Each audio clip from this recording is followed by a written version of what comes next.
Bonjour à tous, je suis ravie de vous retrouver aujourd'hui. Aujourd'hui, nous allons continuer notre série d'aliments boostant votre système immunitaire antioxydant. Nous allons aborder aujourd'hui l'ail. L'ail, évidemment, est un aliment très connu et très populaire de tous les foyers. Alors, il faut savoir que l'ail fait partie de la famille des liliacées, donc de l'oignon, fait partie de la famille de l'oignon, l'échalote, la ciboulette, le poireau.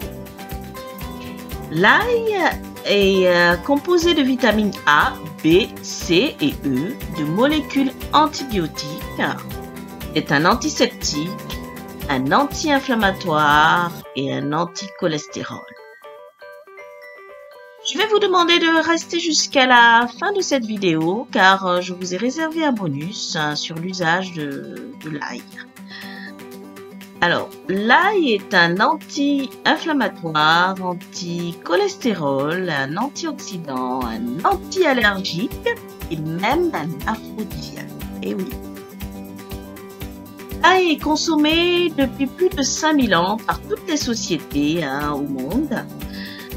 Et en consommant régulièrement l'ail, il aiderait à prévenir le cancer de l'estomac, du côlon, du rectum et est efficace contre les vers intestinaux. Donc, si vous avez besoin de vous déparasiter, vous pouvez le faire naturellement avec l'ail. Donc, il faut savoir que si vous intégrez régulièrement l'ail dans votre alimentation, vous pouvez vous déparasiter assez naturellement. L'ail aide également à la digestion et il a un effet préventif contre le rhume. Nous arrivons au bonus que je vous ai réservé. Alors, il faut savoir que l'ail a toujours été un remède traditionnel depuis longtemps et avant l'invention des antibiotiques, l'ail soignait toutes sortes de maladies, de la tuberculose à la typhoïde, et oui. L'ail était utilisé également pour panser les blessures. Pendant la Première Guerre mondiale, d'ailleurs, il n'y avait pas de moyens comme ce qu'on a actuellement. Donc, ils utilisaient l'ail pour panser les blessures, ce qui était très efficace. Donc, c'est un puissant anti-inflammatoire et un antiseptique. Donc, là, c'était vraiment l'élément indispensable pendant cette période. L'ail est utilisé contre les infections. Il renforce l'action des antibiotiques chimiques et évite leur effet secondaire. Donc l'ail doit être votre compagnon de tous les jours, quotidiennement dans votre assiette. Je vous conseille vivement d'utiliser. Bon, c'est vrai que beaucoup hésitent à consommer régulièrement de l'ail en raison de son fort goût en bouche, et puis vous avez l'appréhension en raison de cette que l'ail a tendance à donner une mauvaise haleine. Mais il faut savoir que si vous consommez l'ail, je vous donne une petite astuce.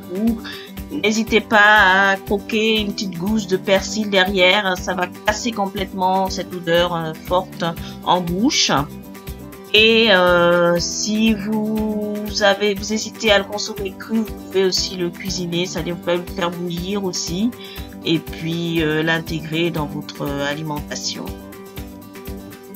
Aujourd'hui, c'était l'ail, donc je vous remercie de m'avoir écouté. Je vous souhaite une excellente semaine. N'hésitez pas à liker la vidéo, la partager et à vous abonner si vous êtes nouveau sur ma chaîne.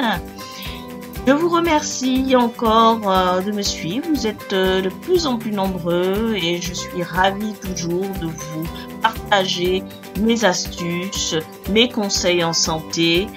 Et tout ce que je vous souhaite, c'est maintenir votre corps en santé.